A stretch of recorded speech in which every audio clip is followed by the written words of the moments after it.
আসসালামু আলাইকুম। আজকে সর্বশেষ সংবাদ জানাবো আমি নুসরাত। প্রথমেই জানিয়ে দেব সংবাদ শিরোনাম। ৪,০০০ কিলোমিটার দূরের মার্কিন ঘাঁটি নিশানা করে ইরানের ক্ষেপণাস্ত্র নিক্ষেপ। সংবেদনশীল তথ্য বিদেশি গণমাধ্যমে পাঠানোর অভিযোগে ২৫ জন গ্রেফতার ইরানে।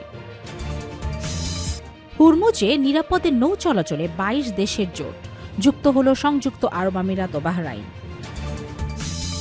পারস্য উপসাগরে যাত্রীবাহী জাহাজে হামলা করেছে ইসরায়েল যুক্তরাষ্ট্র, দাবি ইরানের।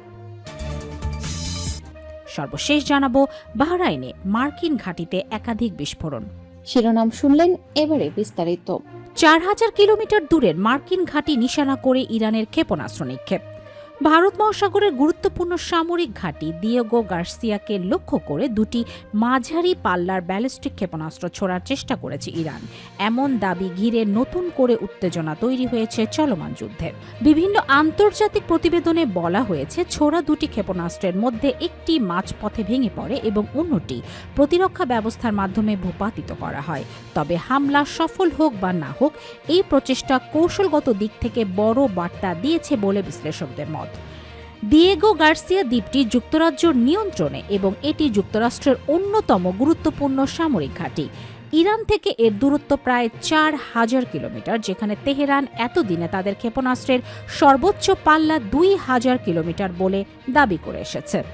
এই প্রেক্ষাপটে বিশ্লেষকরা বলছেন, যদি সত্যি এই হামলার চেষ্টা হয়ে থাকে তাহলে ইরানের কাছে ঘোষণার বাইরে আরও দীর্ঘ পাল্লার সক্ষমতা থাকতে পারে, যা মধ্যপ্রাচ্যের বাইরেও দক্ষিণ ইউরোপ বা ভারত মহাসাগরের গভীর অঞ্চল পর্যন্ত পৌঁছাতে সক্ষম। সংবেদনশীল তথ্য বিদেশি গণমাধ্যমে পাঠানোর অভিযোগে ২৫ জন গ্রেফতার ইরানে। ইরানের পশ্চিম আজারবাইজান প্রদেশে সংবেদনশীল স্থাপনার খবর ও ছবি বিদেশি গণমাধ্যমে পাঠানোর অভিযোগে ২৫ জনকে গ্রেফতার করেছে দেশটির আইন শৃঙ্খলা রক্ষাকারী বাহিনী। ইরানের রাষ্ট্রীয় সংবাদ মাধ্যম তাসনিম নিউজ এজেন্সি জানায়, প্রদেশটির পুলিশ প্রধানের বরাতে এই তথ্য নিশ্চিত করা হয়েছে। আল জাজিরার প্রতিবেদনে বলা হয়, তাদের বিরুদ্ধে অভিযোগ করা হয়েছে আটক ব্যক্তিরা শত্রুপক্ষীয় গণমাধ্যমের গুরুত্বপূর্ণ স্থাপনার তথ্য ও ছবি সরবরাহ করছিলেন। চলমান যুদ্ধের প্রেক্ষাপটে ইরানি কর্তৃপক্ষ নাগরিকদের বারবার সতর্ক করে আসছে, যেন তারা যুক্তরাষ্ট্র ও ইসরায়েল সমর্থিত বলে বিবেচিত কোনো গোষ্ঠী বা মাধ্যমের সহযোগিতা না করে। হুরমুজে নিরাপদে নৌ চলাচলে ২২ দেশের জোট, যুক্ত হল সংযুক্ত আরব আমিরাত ও বাহরাইন। পারস্য উপসাগরের গুরুত্বপূর্ণ হুরমুজ প্রণালীতে জাহাজ চলাচল স্বাভাবিক রাখতে পশ্চিমা দেশগুলোর নেতৃত্বে গঠিত জোটে যোগ দিয়েছে সংযুক্ত আরব আমিরাত ও বাহরাইন। এ নিয়ে মোট ২২টি দেশ এই উদ্যোগে সমর্থন জানিয়েছে, খবর ইউর অ্যাক্টিভিটির। প্রতিবেদনে বলা হয়, বিশ্বের প্রায় ১/৪ তেল ও সমুদ্রপথে পরিবাহিত গ্যাসের ১/৫ এই সংকীর্ণ প্রণালী দিয়ে পরিবহন করা হয়। ৩ সপ্তাহ আগে যুক্তরাষ্ট্র ইসরায়েলের হামলার জবাবে ইরান প্রণালীটি কার্যত বন্ধ করে দিলে বৈশ্বিক অর্থনীতিতে বড় ধরনের চাপ তৈরি হয়।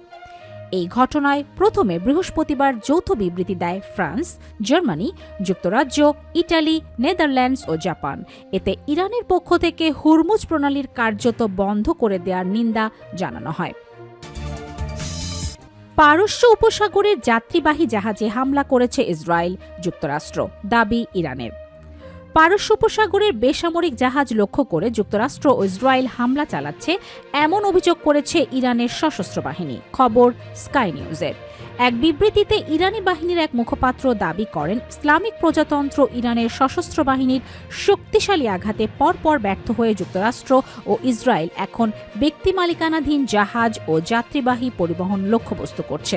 তিনি হুঁশিয়ারি দিয়ে বলেন, এ ধরনের কাপুরুষোচিত আগ্রাসন আবার হলে কঠোর ও পাল্টা জবাব দেয়া হবে। বাহরাইনে মার্কিন ঘাঁটিতে একাধিক বিস্ফোরণ।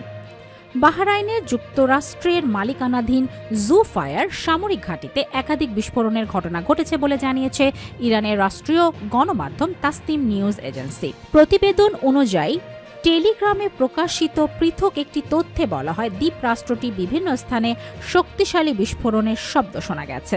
এদিকে বাহরাইনের স্বরাষ্ট্র মন্ত্রণালয়ের সামাজিক যোগাযোগ মাধ্যমে নাগরিকদের নিকটস্থ নিরাপদ স্থানে আশ্রয় নেওয়ার নির্দেশ দিয়েছে। পাশাপাশি সাইরেন বাজিয়ে সম্ভাব্য হামলার সতর্কতা দেয়া হয়। চলমান আঞ্চলিক উত্তেজনার মধ্যে এ ধরনের ঘটনা মধ্যপ্রাচ্যের নিরাপত্তা পরিস্থিতিকে আরও উদ্বেগজনক করে তুলেছে। কর্তৃপক্ষ পরিস্থিতি পর্যবেক্ষণ করছে এবং বিস্তারিত তথ্য এখনও নিশ্চিতভাবে জানা যায়নি।